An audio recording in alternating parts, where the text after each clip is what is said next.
À quel moment ça a commencé, cette prise de conscience de dire, en fait, je ne suis pas chrétienne et il me faudrait connaître. Comment tu décris ta reconversion?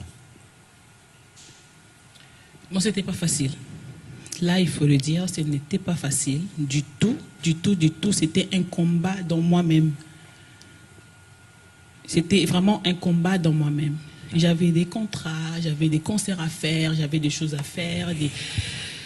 C'était pas facile, mais à force d'écouter la parole de Dieu, à force de venir à l'église, je suis venue à l'église, tout a changé. Cette église, hein, ici, là, parole du salut, hein, tout a changé. En fait, j'ai dit toujours que c'est les jours où j'ai mis mes pieds ici, c'est les jours que tout a été gâché dans ma vie. Tout a été gâché. J'étais plus tranquille. C'est-à-dire? J'avais toujours des gens qui priaient pour moi au téléphone. Ouais. Il y a une sœur que j'ai prié avec, ma grande sœur et tout, qui me dit, elles me disent des choses et tout, voilà.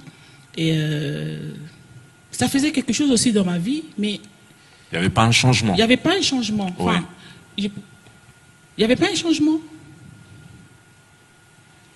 Et puis je suis venue à l'église et tout a commencé à basculer.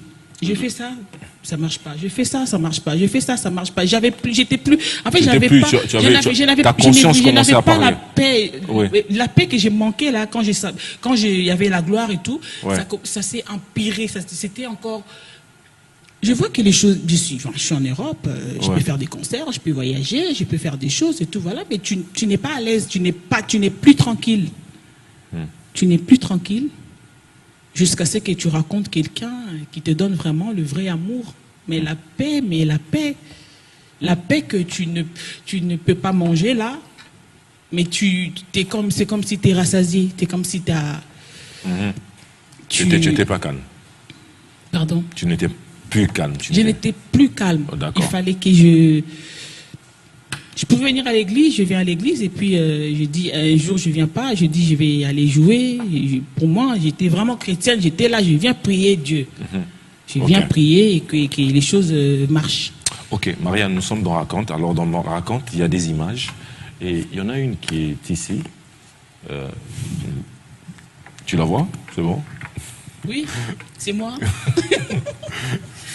Qu'est-ce que cette image évoque dans ton esprit? Qu'est-ce que ça t'évoque?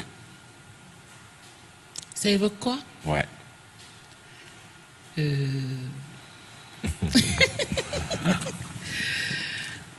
Ben, c'est bien. Qui est cette fille sur la photo? C'est G30. Elle était dans quoi, cette période? Elle était dans la provocation, dans la séduction, dans la prostitution, Elle n'était pas décente. Elle n'était pas décente, voilà. C'est bien parce que tu es dans Raconte et ici, on est en train de parler bien sûr de ton passé. Et c'est tellement glorieux que tu aies ce courage. Tu parles de la prostitution. Donc, quand vous êtes sur scène et que vous voulez provoquer les gens, vous voulez provoquer les hommes, vous voulez être vu, faire des choses qui vont attirer, c'est la prostitution. Tu te réveilles le matin, tu t'habilles pour provoquer.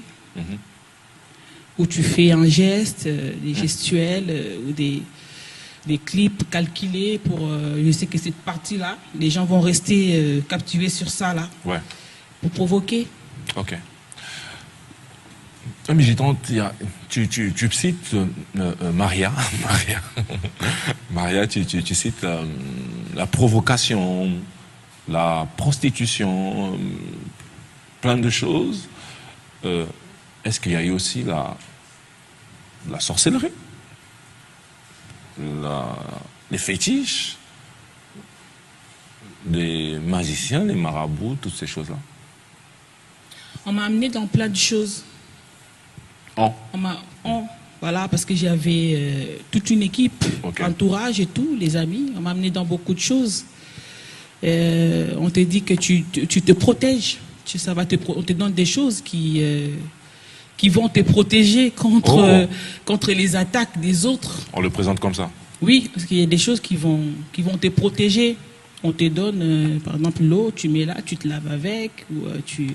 Voilà, je pouvais être attaqué, je pouvais être menacé. Il y avait une conscience de ça? En fait, tu commences, tu te dis, je commence comme ça avec mon talent. Ouais. Après, il y a des gens qui viennent te raconter, tu as les talents. Fais attention. Mais il faut vraiment que tu protèges ça. Parce que tu vois, il faut que tu protèges ça. Ouais. Mais il y a des jours où tu dis non, mais avec l'influence des autres, on t'amène dans ça. Mm-hmm. On t'amène dans ça. Et je commençais à y aller. Tu as commencé à aimer? Oui, je commençais à y aller. Moi, j'ai cru que c'était... Parce qu'on m'a dit que c'était pas des fétiches, c'était juste des protections. Mm-hmm.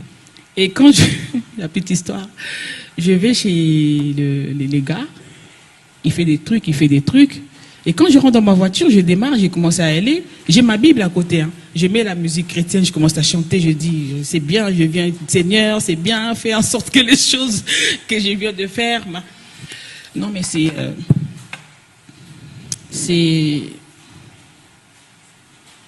il fallait sortir de là. Ok. Donc tout à l'heure, tu as dit, tu as commencé à fréquenter une église, tu as commencé à fréquenter la parole du salut, et les messages ont commencé à t'interpeller.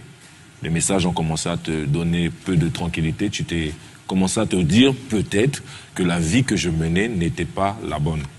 Et à quel moment tu t'es dit, ok, je dois prendre la décision de recevoir Christ? Le 28 juillet 2019. Comment ça s'est passé? J'étais dans le bureau de Mamina. Mm-hmm. On se parlait. Rappelle qui est Mamina. Mamina, c'est ma mère spirituelle. Ok. Et c'est l'épouse de notre pasteur. Oh, elle est là. Ok, on la voit à l'image avec toi. Tu te rappelles de ce jour? Oui. C'était... Tu peux nous dire quelque chose avant d'aller sur le 28 juillet, sur cette photo? C'est ma copine qui m'avait invité. Oui. Je venais de perdre une grossesse. Et j'étais malheureuse. Mm-hmm. J'étais pas bien. Après, Lucie a dit, viens à l'église, Mamina, quand elle prie pour toi, tu auras des enfants. D'accord. Moi, j'étais venue pour les enfants. Hein. Okay. Moi, j'étais venue pour les enfants. J'ai dit que je viens ici et puis on va prier pour moi, j'aurai des enfants. Et puis, j'étais venue. Donc, tu la voyais comme, tu la voyais comme ce marabout-là ou ce magicien qui te protégeait. Après, tu l'as pas vu comme... Enfin, Bon, il faut dire qu'en ce moment-là, c'était le choc d'abord de perdre ce que j'avais et de venir aussi à l'église, rencontrer juste Mamina et tout. Et j'étais là. Je me rappelle, c'était Pasteur Noëlla qui avait prêché. Il a prêché et puis à la fin, j'étais avec Mamina dans son bureau, on a parlé et tout, voilà. Mais j'étais rentrée, Non, cette photo me rappelle beaucoup de choses. Ok. Beaucoup de choses. Et c'est bien. D'accord. Avant de revenir sur le 28 juillet, je rappelle juste que tu n'as pas dit que tu étais sorcière, hein, que tu étais, on était en train de t'emmener dans des choses pour te protéger, mais tu n'as pas à un moment donné fait du mal à quelqu'un, tué quelqu'un, fait quelque chose pour avoir du succès. Non. Je rappelle juste pour être clair sur ce sujet. Parce qu'on est là dans Raconte pour être clair. Non, je clair. n'étais pas sorcière. Tu n'as pas fait du mal à quelqu'un. On a essayé de t'emmener. Donc c'est sûr, ça mérite d'être clair. Donc ce 28 juillet, qu'est-ce qui s'est passé pour que ce 28 juillet, tu dises, aujourd'hui, c'est aujourd'hui? Je remercie beaucoup Dieu et je bénis Dieu pour ce jour. Et avant, j'avais une hésitation. Mm-hmm. C'est comme s'il y avait deux personnes dans mon cœur, dans ma tête, qui me disaient « Vas-y, c'est bon ». Après, je me posais beaucoup de questions.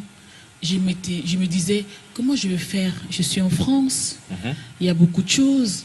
Comment je vais faire? Et la musique me donne un peu d'argent. Comment je vais vivre sans la musique et tout, voilà. Et il y avait beaucoup de choses. Et je suis venue à l'église. Ouais. Avant, je venais déjà. J'ai parlé aussi avec Mamina au téléphone et tout, voilà. Mais ce jour-là, j'étais venue à l'église, on était à Savigny. Et après, on est venu au bureau de Mamina. On a commencé à parler. J'ai commencé à faire comme des confessions. Ok. Je disais des choses et Mamina me parlait. Et j'ai senti une pression en moi. C'était très fort. C'était très fort. Et c'était un grand jeu pour moi. C'était comme une décision qui venait, mais ça partait. Et c'était très fort. Une pression qui est venue. Puis j'ai dit oui.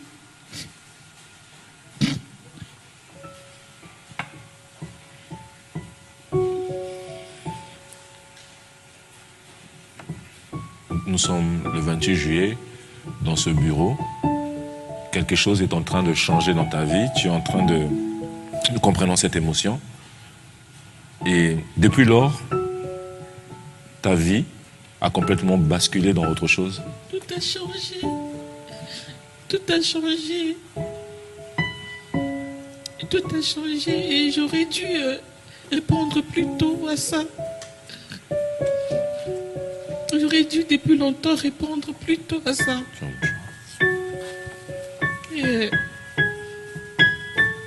Est-ce que depuis le 28... Pardon, je ne pleure pas pour... Non. Je ne regrette pas. C'est une joie. C'est une joie. C'est... Je suis très contente. J'allais pas passer dans tout ce calvaire. J'étais pas bien. J'ai fait du mal. Il fallait que j'aie une bonne conduite. Je pense que je méritais quand même avoir une bonne conduite. Être une éducatrice de masse. Être un exemple pour les gens. Il y a eu beaucoup de choses autour de moi et je regrette vraiment.